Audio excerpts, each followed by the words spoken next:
Hello and welcome. You're watching India Today Global, and there's some breaking news coming in at the top of this bulletin. President Trump and Israeli Prime Minister Benjamin Netanyahu meet for the fourth time this year to chalk out a plan which Trump calls a real chance for greatness in the Middle East. This has to do with the Gaza deal.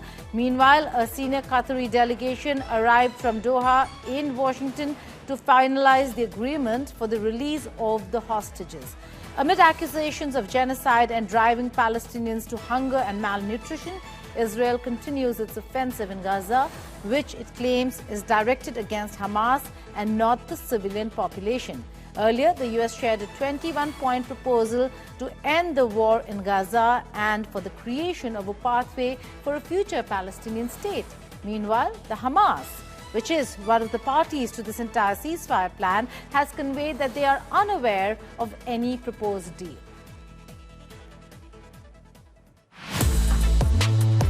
It seems Gaza's future will soon be decided at the West Wing as US President Donald Trump and Israeli Prime Minister Benjamin Netanyahu meet for the fourth time.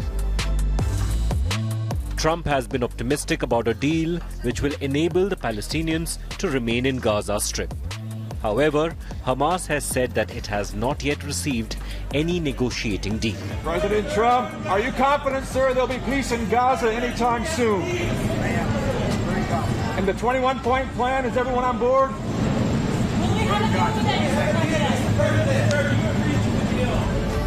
As Trump talks about greatness in the Middle East and something special, Israeli Prime Minister Benjamin Netanyahu's speech at the UN last week condemned the world leaders for encouraging terrorism against Jews by recognizing the Palestine state. The leaders who recognize the Palestinian state this week sent to the Palestinians, it's a very clear message. Murdering Jews pays off. Well, I have a message for these leaders. When the most savage terrorists on earth are effusively praising your decision, you didn't do something right. You did something wrong, horribly wrong. Your disgraceful decision will encourage terrorism against Jews and against innocent people everywhere. In yet another post on Truth Social, Trump said productive discussions were being held with the Middle East players. He also said Hamas has been aware of the talks. Describing it a period of death and darkness, the US president reiterated the demands to release the remaining 48 hostages for a permanent and long-lasting peace. Earlier, the US shared a 21-point proposal to end the war in Gaza and for the creation of a pathway for a future Palestinian state. The plan proposes for immediate release of hostages, encouraging Palestinians to remain in the Strip and granting amnesty to peaceful Hamas members. Meanwhile, families of 48 hostages with Hamas have written a letter to President Trump and urging and expressing their faith in him that he will be able to secure a deal and get the hostages back. On the one hand, Israeli Prime Minister's address at the UNGA witnessed delegates who walked out as a mark of protest. On the other, there were protests against Bibi in New York and in Tel Aviv. He didn't talk about, didn't mention about anything about finishing this bloody war. And even the hostages, he didn't read all the hostages' names. So we've got to understand that they've got no time. They've got all to come back home. If I could speak to Netanyahu, what would I say? I mean, I would like to speak to the Palestinian people. I mean, I would tell him that the Zionist occupation is nearing its end, that the Palestinian people will be free, that we know that they can attempt and brutalize people and kill and murder people all they want, but the people of the world, the people who have conscience, will never, never abandon the Palestinian cause, and that we are prepared to fight to the long end, right alongside our Palestinian siblings. As Israel continues with its plan to go further into Gaza as a part of their ground offensive, the IDF drops leaflets over Gaza urging people to leave. Meanwhile, organizers of an international aid flotilla said they would press on with attempts to break an Israeli naval embargo on Gaza, despite pleas by Italy to accept a compromise proposal and not take further risks. The global Summit flotilla, made of about 50 civilian boats, was hit by drones carrying stun grenades and itching powder in international waters 30 nautical miles off the Greek island of Gavdos. With Mahashweta Lala, Bureau Report, India Today. Now, amidst trade uncertainties between India and the U.S., Commerce Secretary Howard Lutnick said India must react correctly to the U.S. and that U.S. needs to fix a bunch of countries. In an interview with News Nation, Lutnick said, and I quote, "We have a bunch of countries to fix like Switzerland, Brazil, right? It's got an issue. India, these are countries that need to really react correctly to America, open their markets, stop taking actions that harm America, and that's why we're off sides with them. Those, I think, will be sorted out, but they take time, and these countries have to understand that if you want to sell to the U.S. customer, right, you've got to play ball with the President of the United States." So those are still coming, a bunch of countries left, but the big ones, maybe the big ones, India will sort it out over time. The remarks follow after a high-level Indian delegation led by Commerce Minister Piyush Goyal visited the U.S. It also comes at a time when External Affairs Minister of India, S. Jaishankar, met U.S. Secretary of State Marco Rubio in New York on the sidelines of the UNGA. Well, those are the details that are coming in. There are certain high officials in the Trump administration who are looking at and targeting, particularly targeting India and China and various other countries, including Brazil and Switzerland. But China has been let off when it comes to tariffs.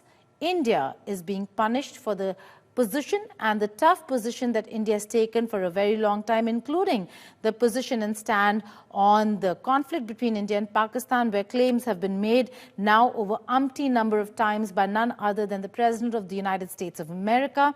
That has not gone down well with the U.S., but India, including in the United Nations and the G20, have very clearly said that they are going to continue looking at India's interests first.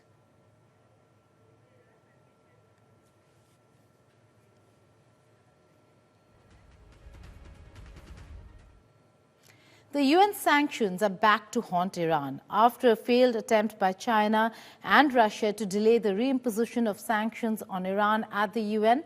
The UK, France and Germany have accused Iran of lack of cooperation and continued nuclear escalation, prompting the sanctions. Mahashweta Lala with this report.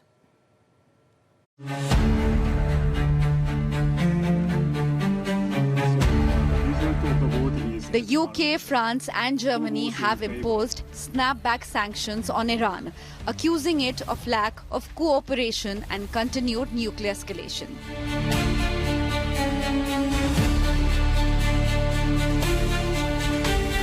The UN economic and military sanctions were reimposed on Iran 10 years after they were lifted in a 2015 international deal called the Joint Comprehensive Plan of Action.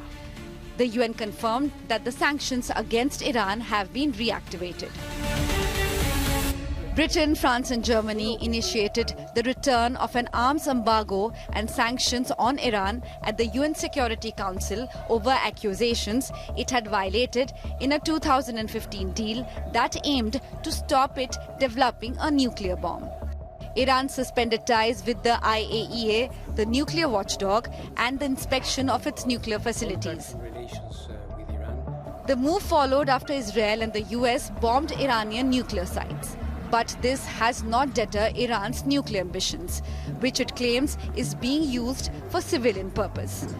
Iran expressed optimism that with the support of its neighbors and allies, it can weather the sanctions.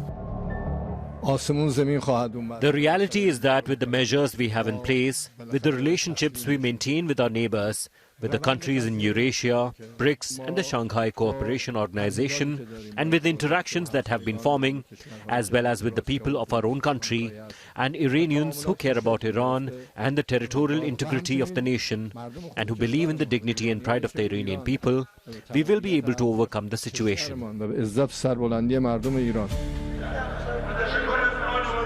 Iran's parliament condemned the snapback sanctions and called it illegal. The Islamic Republic of Iran considers the implementation of the snapback mechanism and the reinstatement of sanctions resolutions to be illegal. Considering that Russia and China, as two permanent members of the Security Council, have explicitly stated this in the official statements and public positions, no country is obligated to comply with them. The JCPOA limits Iran's nuclear enrichment of uranium research and development. It allows Iran to build its nuclear infrastructure without building nuclear weapons. Donald Trump had pulled out of the deal during his first tenure at the White House. Trump had earlier threatened to strike Iran's nuclear facilities again if it did not stop building nuclear weapons. Experts feel that these sanctions will further escalate Iran's nuclear ambitions, which now will remain unchecked. So despite Trump's threats to strike again if Iran resumes certain nuclear activity, military action is not a viable long-term strategy, particularly if Iran prioritizes secrecy over speed, when it rebuilds. I mean, the fact is Iran can rebuild its program at much smaller, more hardened facilities. And if that happens outside of IAEA monitoring, it's going to be much more challenging to detect and disrupt, those activities. Earlier, Russia and China pushed to delay the return of the sanctions on Iran, but attempts failed at the 15-member UN Security Council after only 4 countries supported their draft resolution. With Mahashweta Lala, Bureau Report, India Today. And going back to the big story that we were talking about, how the US Commerce Secretary has come out against India, saying that India must react correctly, to speak a little bit on this and how that impacts the trade talks that are underway between India and the United States of America. I'm being joined by my colleague, Pranay Upadhyay. Pranay, thank you so much for joining us here. Massive statement coming in from Lutnick. We know that there are certain very senior officials in the Trump camp, Lutnick, Navarro, and a bit of Besant as well, who are hawks when it comes to India. What does this mean? Does this mean that there is going to be more coming India's way, or are we looking at maybe fixing the problem? Gita, you rightly pointed it out. And I would say that, if you see the series of statements, especially, senior officials of the Trump administration, you can see an attitudinal issue here. You can also call it a white man's burden attitude, because they think that they have to fix. They are the one who are running the world. However, the reality is that the world is increasingly becoming multipolar. And every country, if you see post-COVID, the shifts and the kind of tectonic shift we see in different parts of the world, how the countries are aligning. It's about how you build your relation, how you multipolarity, how you build partners, and this is how you do do business. But if you see Trump administration here, more problems are coming on India's way. If you see the series of statements, not only in terms of the statement, but also in terms of the action, the H-1B visa issue. Today only, the U.S. Department of Labor has posted on social media saying that they are quite committed to do away with the H-1B visa system.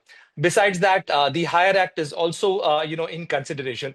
Even the decision to put 100% tariff on the movies, this is going to impact in some way or other, because India is so linked, and India has become so integrated with the US economy in last 20-25 years that many of the businesses which used to come to India, now they will get impacted, because if the Avenger 2 movie, the VFX of the animation of that movie was actually done in India, so it is going to impact in India.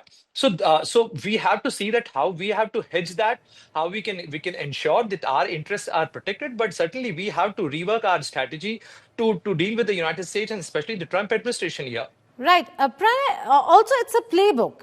A lot of people are saying that, Trump is acting differently, but it's a playbook when it comes to American interests and how America uses countries. Look at India, where India works with the U.S. on its own merits. And look at Pakistan, where they're willing to yet again make the cardinal mistake of selling off their land and their country for very personal short-term gains.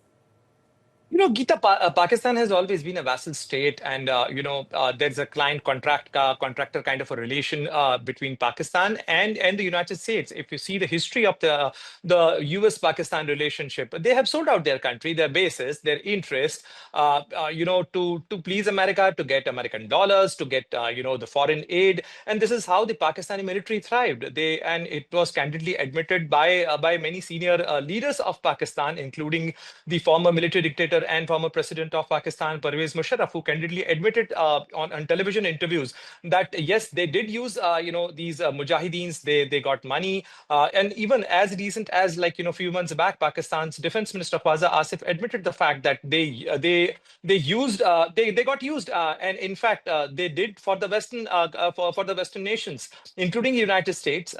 They got money in return, and this is how Pakistan built that relationship. So Pakistan will always look forward relationship and partnership in lieu of American dollars and in lieu of the American aid, and they hardly cared. If you see the situation, Geeta, today in POK, so-called Pakistani Prime Minister went to UN and cried about the Kashmir cause, so-called. Right. So their jugular vein. But today there was massive protest in POK, Gilgit-Baltistan. The Pakistan-China CPEC trade is stalled for many days here in Gilgit-Baltistan area.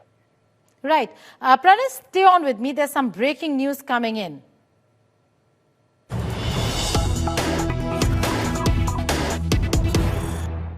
Well, news just coming in. This is a meeting that's underway in the White House, and Axios is reporting that sources close to Netanyahu have told Axios that Israel's Prime Minister apologized to Qatari Prime Minister for attack on Doha. This was to get a few Hamas leadership in Qatar, based in Doha. Massive operation by Israel, and now we're looking at a phone call between the two prime ministers. This is a report based on sources in Axios. Pranay, coming back to you, this is massive because we do know that Qatar is very important for President Trump. Even ahead of that meeting, we're looking at a conversation to bring down tempers when it comes to Qatar's sovereignty and territorial integrity being violated by Israel. Geeta, in foreign policy, often things are weighed and valued with the proposition whether the risk outweighs the benefit or the benefit outweighs the risk. Here, the kind of risk Israel took, it actually outweighed the benefit because they could not kill or eliminate any important or significant Hamas leader. However, they ended up actually disturbing the equilibrium of the West Asia. And if you see after that, Saudi Arabia entered an agreement, a defense agreement with Pakistan. The way Qatar behaved, the way it actually, created problem in West Asia, and it actually disturbed the equilibrium with the United States as well. If you see, the Qataris were asking United States to take some action in this regard because Qatar hosts an important and, in fact, the biggest base of United States, their base in West Asia. So let's see whether that will help lower tempers, even as Qatari delegation is in Washington for a meeting. Pranay Upadhyay, thank you so much. With that, it's a wrap on this edition of India Today Global. But before I go, here is another story. Selena Gomez and Benny Blanco are finally married, and the internet can't keep calm. The couple celebrated their love in an intimate California wedding. Here is the report. Goodbye and take care. If I broke your heart, would you take me back? If I broke... Yes, the moment we were all waiting for. Selena Gomez and Benny Blanco are married. The couple shared pictures of their dreamy, intimate wedding ceremony, which took place in California, attended by close family and a few industry friends.